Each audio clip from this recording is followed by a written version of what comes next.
Welcome back to another world history lesson. We are going to be taking a look at the Age of Revolutions here, which is going to last roughly between 1774 and 1849. Really, we're going to be looking at the beginning half of this with three major revolutions in the American, the French, and the Haitian Revolution. There are some other ones that come after this, like the Mexican Revolution, the Latin American Revolutions, and the Revolution of 1848. But actually, that should be revolutions of 1848. But yeah, we're going to focus on those first three. So, some key terms that you should know as we go into things here are absolutism, and that is a belief in one ruler having all the power. Constitutionalism is the belief in having a document that limits government power. Ideology is a set of beliefs or values that a group has. Liberalism is a push for more democratic governments that protect people's rights. So you have kind of a push for more representative styles of governments, as well as protecting of people's rights. Nationalism is the belief in that one's country is superior to all others, and you're going to do anything you can to kind of put that country, put your country ahead. It's kind of like patriotism, but ramp it up a few levels there. So patriotism is just like that love for your country and stuff like that. And you're like, yay, America's great and stuff like that. This is like, America's great, everyone else sucks, and we're going to make sure none of the other countries reach our level of greatness. Natural rights are privileges and rights that people have just because they're human, because they're born. Reparations are a way to make amends for what one has done in the past. Usually this can be paying money. For example, a reparation might be that if I, during a snowstorm here, slam my car into another person's car by accident, I'm going to pay reparations to repair their car and do stuff like that. Self-rule is the idea that government in which the people rule themselves. Social contract is the agreement between people and their government in what kind of government you should have, what the rights are, all those kinds of things. And a sovereign is just the ruler, and the state of nature is what life would be like without a government.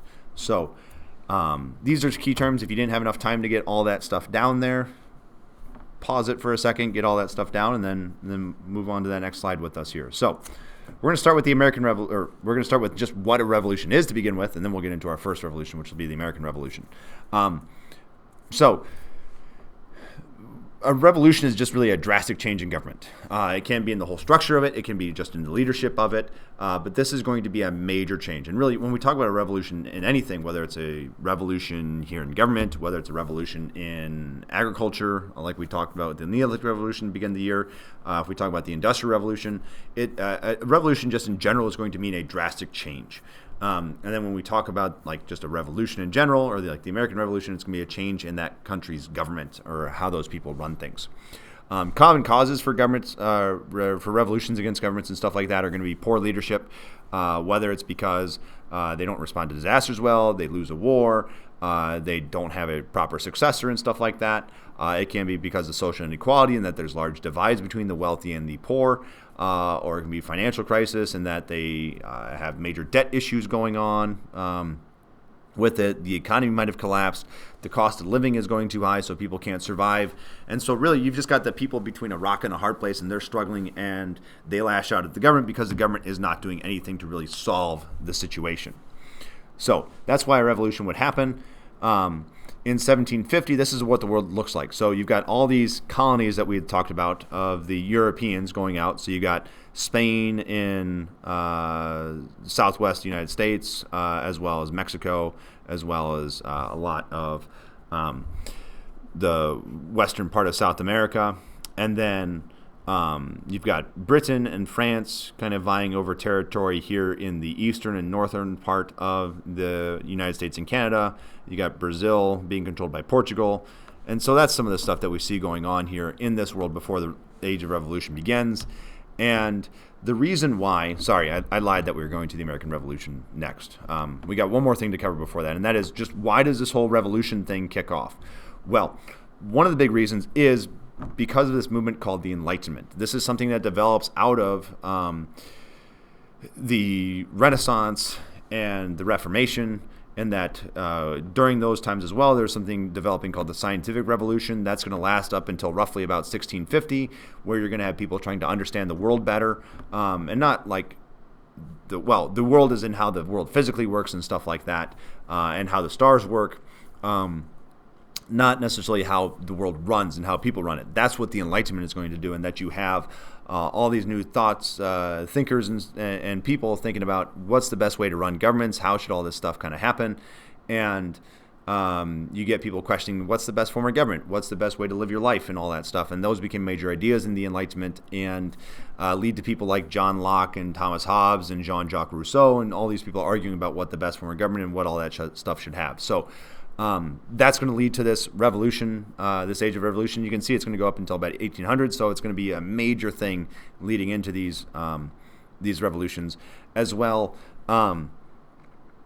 So the things that these guys are going to call for are things more like democratic governments. They look at governments and they go, a democratic government is better because it's going to respond to the people, and they're going to say people can revolt against their governments to enact more democratic governments, and they're going to call for people having certain natural rights, inalienable rights, or rights that can't be taken away. So some of the big ones are going to be like rights of freedom of speech and religion and liberty and being able to do what you want to do and kind of stuff, as long as you don't harm other people. Those are going to be their major things. The other major thing that's going to lead to this age of revolution is something known as the 7 Years' War, or in the U.S. it's usually just referred to as the French and Indian War, because that's what we were a part of in the 7 Years' War. And this was a war between France and Britain, and then both of their allies. It became a global war. It started initially with the French and Indian War, and that what we started in encroaching on French territory, and it blows up to be a war that's fought, as you can see in the map on the right there, in North America. It's also fought in Europe, in Central Europe. It's also fought in India and in some other regions of the world. So it brings everyone in. Britain is going to win this, but wars are expensive, especially when you're fighting it all over the globe. This is one of the first truly world wars. And so it's going to leave all these countries in a lot of debt, and we're going to see this be a reason for why the American Revolution is going to happen, why the French Revolution is going to happen, why the Haitian Revolution is going to happen. If we had time, it'll go into why the Latin American revolutions happen, kind of the Mexican Revolution, but not as much the Mexican Revolution there, but partially there too as well. So pretty much any revolution that we have in this time period is going to be somewhat connected to the 7 Years' War and the results of that conflict. So the first revolution, though, that we're going to talk about is the American Revolution, because it's the first one that happens. It's going to be 1776 when this thing begins officially with the Declaration of Independence.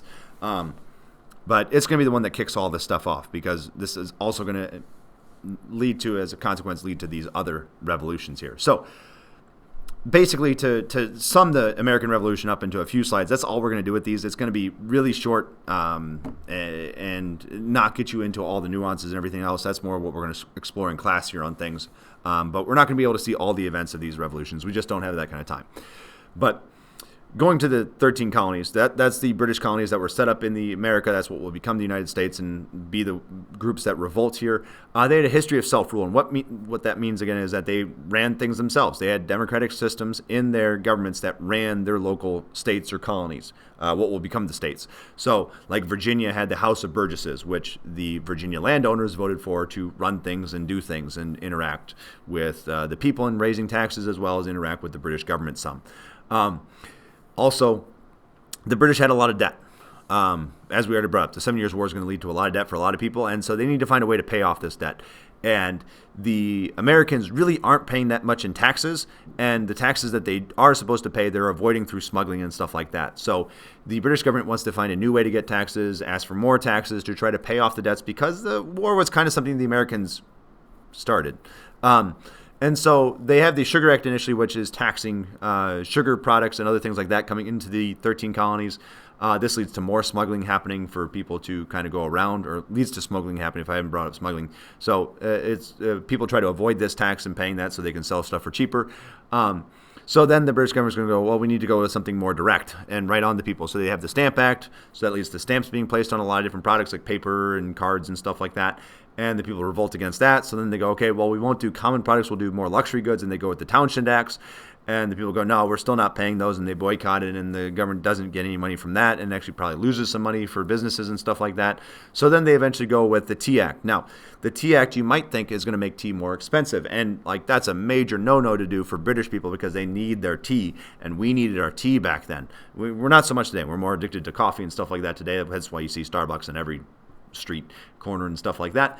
But the Tea Act actually made tea cheaper. It made British tea cheaper so that the smugglers were getting undercut that were going around the proper authorities and stuff like that. This was supposed to bring more money in for the British government. And the people also revolt against this. It's going to lead to the Boston Tea Party. Before the Boston Tea Party, though, Boston was already on edge with things, where you had the Boston Massacre, where people were protesting the redcoats being in the streets. You also have the Intolerable Acts that come after the Boston Tea Party, where Boston gets pretty much put on lockdown, and people look at that as being unjustified. And that will eventually lead to the battles of Lexington and Concord in 1775, which essentially kick off this American Revolution. They'll be the first real events, but the thing that will officially make it that is after the battles of Lexington and Concord a year later, in 1776 in July, the members of the Second Continental Congress will come in and sign a document saying that we are now independent from, or we're claiming ourselves as independent from Britain because of abuses on these taxes and other things that I brought up. So, the American Revolution, we're not going to spend a ton of time on this. It'd be cool to go into all the battles and stuff like that. We just don't have that kind of time, and we're more focused on the causes of revolutions and the effects of those revolutions than we are on the actual battles in it. But the revolution begins in 1776, officially, when the British send troops in to start pushing out people from, or to really try to start and reconquer the colonies after they've revolted or gone into revolt. And so it's not going to be good in 1776 and 1777. It's still not great, although we win the Battle of Saratoga, which is really good. That's the one major victory that brings our allies in, like the French and Spanish, and they then support us. And that's really what makes this possible. We didn't have a navy to take on the British. We didn't have enough troops and stuff like that, well-trained troops, well-trained generals and stuff like that. So their aid is going to help us out immensely and will allow us to outlast the British in this war. And in 1781, we'll beat them at Yorktown, which will be the last major victory because that's a huge chunk of the army the British lose there at that. And a couple years later, we'll officially end the war with the Treaty of Paris, and we now have our independence there after that. So the effects of this are, one, you're going to see in the United States a new system of government come about. Which is a democratic form of government, which is what we currently still use today. Actually, it's the second constitution that we have. The first one we kind of scrapped because it didn't work too well. But in both forms of government, the Articles of Confederation, which was the first one, and our new one based on the Constitution, we implement those Enlightenment ideas. We didn't go into all these Enlightenment ideas, but we use the Enlightenment. We show that you can do this stuff. So we have things like freedom of speech and freedom of religion and other rights like to plead the Fifth Amendment, that you don't have to testify against yourself in trial and stuff like that. We have three branches of government that separate the power, so not one branch can have too much power. We have a republic, which has people voting for the governments, which you didn't have much of before, and definitely not one that was just truly just that without a monarch behind it. So you have this going on, being a model for everyone else to show that this can be done. You can implement the Enlightenment and have a government and have it actually kind of work. It will also push for us to move westward, in that now no one can stop us from going all the way to the Mississippi, and so we will push all the way into the Mississippi, and then from the Mississippi we'll push all the way over to California and the Pacific, and then from there we'll push even a little bit further and go up to Alaska and go over to Hawaii. But it starts this idea of manifest destiny that we're going to conquer all the continental United States. And it's going to inspire other revolutions. It's going to inspire the French Revolution, partially because of the ideas in it, also partially because, well, the French go into a lot of debt because of the war. It's also going to inspire other colonial revolutions like the Haitian and Latin American revolutions, which we'll look at least the Haitian. We won't see much on the Latin American one, but we'll get into those.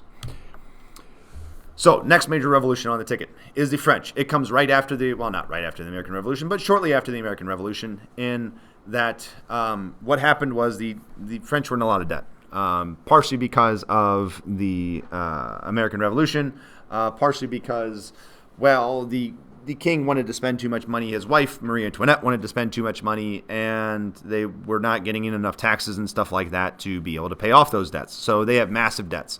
Louis XVI is also looked at as a weak ruler and not liked very much.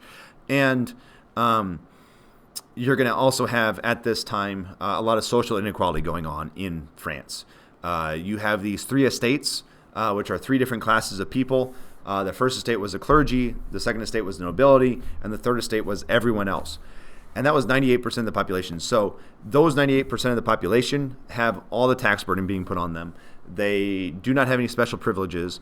They are getting hit the hardest with poor harvest and high food prices and other things like that. And so this leads to them wanting to revolt and change things, because the first and second estate don't want to change things, and they're going to vote every time to not change things. And so it's not a good situation for them. And the people kind of complain about this, especially when you have bread riots going on and that bread costs more than what you make in a year because of poor harvest and everything else like that. Okay. And on top of that, we already brought up the American Revolution that led to a lot of debt, but also the 7 Years' War, as we've already also said, led to a lot of debt. So there's a lot of issues in France at this time. And eventually it'll boil over in that when the king, Louis XVI, decides that he needs to fix the issue with the debt and raise taxes, he will call something known as the Estates General that brings those three estates together. But the first and second estate will work against the third estate in trying to fix the tax issue, and they will both consistently vote, no, we're not going to raise taxes on ourselves, just raise it on the third estate. That's where all your money is, and the 98% of the population. Let us keep our little privileges and stuff like that we have, and let us keep our money. And so that's going to upset people, and that will lead to the National Assembly being formed, which was just the third estate originally saying, hey, wait, no, we're the majority of the people. We're 98+% of the population. And so therefore, you guys got to listen to us. And so they declare themselves the voice of the people. They declare it to be a constitutional monarchy now and not Louis XVI being absolute. And they will declare something called, or they will make something called the Declaration of the Rights of Man, which will be partially helped created by one of our presidents, future presidents, Thomas Jefferson. And they will argue that all men are created equal and other things. If you know our Bill of Rights, a lot of the ideas in the Declaration of Rights of Man will be based off of, not necessarily based off of that, but we'll have those same ideas in them. Other than, like, there is no right to bear arms and stuff like that, but they have the right to speak freely, the right to follow whatever religion they want to do, and all that fun stuff. So they will get that.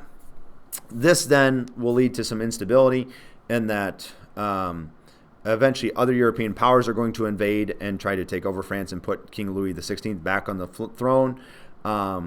And that's going to lead to problems because Louis is going to try to flee, which is going to freak the French people out even more, because then it seems like he's not on their side. And that's going to lead him to getting his head cut off by the guillotine. And that's going to start off a time period known in this as the Reign of Terror, where the Committee of Public Safety will decide to kill 17,000 members of Paris, and also other regions of France will have tens of thousands of people die as well. All of this is because there's a lot of fear going on about people invading France and going to punish them for punishing their king.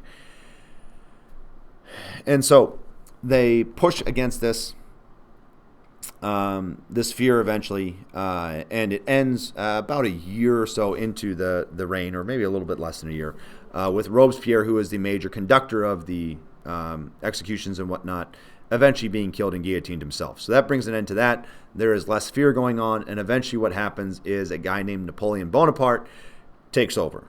And so you go from being a monarchy to being a Republican-style system going on, a radical system, to where that's shown that can't be stable, and then that becomes a new dictatorship where Napoleon will bring stability and power and will push all the enemies of France out, and then we'll go and try to conquer all the enemies of France, leading to the Napoleonic Wars and stuff like that. But his essential crowning is the end of the French Revolution and brings us to the end there of the chaos. Stability is brought back in and whatnot. So that's the French Revolution in a nutshell. It's really complicated. You can do whole college courses that run the full gamut of the revolution. So sorry if it's a little bit confusing, if there's a lot there, but we're trying to narrow down the scope of, how many years is it? 9 years, 7 years, however many years of revolution into 3 bullet points with some subpoints. So the effects of this revolution, though, are, 1, absolutism is over in France. Yes, you have Napoleon I, or Napoleon crowns himself emperor, but he still doesn't have full authority to do whatever he wants. When he gets kicked out and Louis XVIII takes over after him, the reason why we skip 17 is because Louis XVII dies in prison during the revolution. And so, even so, when Louis XVIII takes over, he's not going to be an absolute monarch. He is checked by legislative bodies and stuff like that. They have now become a constitutional monarchy. And this will eventually be thrown out in that France does not have a monarchy today anymore. Enlightenment ideals are also embraced with no special treatment of nobles. Peasants gain new rights and fairer treatment. All that kind of stuff goes on. Nationalism is going to spread. So that idea of your nation being better than everyone else is going to spread through France. But then that's going to become infectious and spread through the rest of Europe. It will lead to eventually the creation of two new states of Germany and Italy, which were not united at that point. It's going to lead to Napoleonic Wars, where Napoleon tries to conquer all of Europe, and actually comes darn close to it until he decides to go a step too far and conquer Russia. And it will also lead to the Haitian Revolution, Latin American Revolution, and all the other revolutions that come after that. Because the French people will want to get rid of the monarch again by the Second Revolution and the 1848 Revolution. The Haitian Revolution is going to happen because Napoleon wants more money, and the Latin American revolutions will happen because of the Napoleonic Wars, and that Spain is weakened in its colonies because they are fighting with the French and actually get overthrown by the French. So that leads us to the last one that we're going to take a look at here, and that is the Haitian Revolution. The Haitian Revolution is, is going to be caused by that French Revolution, and that the Declaration of Rights of Man is going to be called for. And it's going to say that everyone is equal, and the people in Haiti will say that they are now equal. So that's going to be a part of it. And the reason why this is a big deal for those people living in Haiti is because the majority of them are slaves. It is a 10-to-1 slave to free person ratio. So 90% of the colony is enslaved. And they are treated very poorly because they are harvesting sugar, and they are harvesting sugar in the worst of conditions. And so they're going to see this equality and say, we're now all equal, and that's going to lead the slaves to rise up and say they're no longer slaves because the Declaration of Rights of Man says no one can be a slave anymore. Now, the French are going to wait. No. We weren't saying you were free. It's just everyone in France is free. And the slaves are going to have none of that. Like, no, you open Pandora's box there with that. You open the jar. You can't put this back in. And so they're going to revolt. And really, you have other people there with them. Actually, everyone kind of in these sharp racial divides, as we talked about with France there, they had the three estates with big racial divides, or big social divides. You have the same thing going on here in that you've got four groups of people. You've got the Grand Blancs, who are the rich whites who own most of the land. You got the Petit Blancs, who are the poor whites who don't like the slaves and don't like the free the free people of color. And so they want to see them get pushed out and pushed down, and they want to be on equal ground with the Grand Blanc.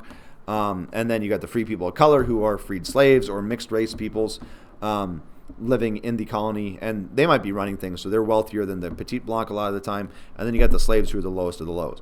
And this stratification is going to lead to tensions as well. Again, why the slaves are going to rebel and say, no, we're all equal. But it's also going to lead to the Petit Blanc and the free people of color calling for themselves to be equal to the Grand Blanc, and you got a lot of that stuff going on there. And then, again, the American Revolution showed that you can revolt against your parent colony successfully, and you can set up a democratic government that will make things better. And so that's what they do. They will revolt upon hearing about the French Revolution, and the Grand Blancs will want free trade. And in all honesty, everyone revolts against France in this. The Grand Blancs want free trade, but they want to keep everyone else down and where they're at. The free people want equal rights to the Grand Blanc. The Petit Blancs want equal rights to the Grand Blanc and want to own slaves and want to keep the free people of color down. And the slaves just want their freedom. The problem with the Grand Blanc, the free people of color, and the Petit Blanc is they cannot get in line with each other. And so that leaves the slaves to have kind of freedom to do what they want to do, and they eventually take over the whole island. Because, again, even if those other groups would have united, they're 10% of the population versus 90%. So the slaves have the numbers, and they will push for freedom. And this will begin in 1791, and by 1804 they will have won their independence through fighting.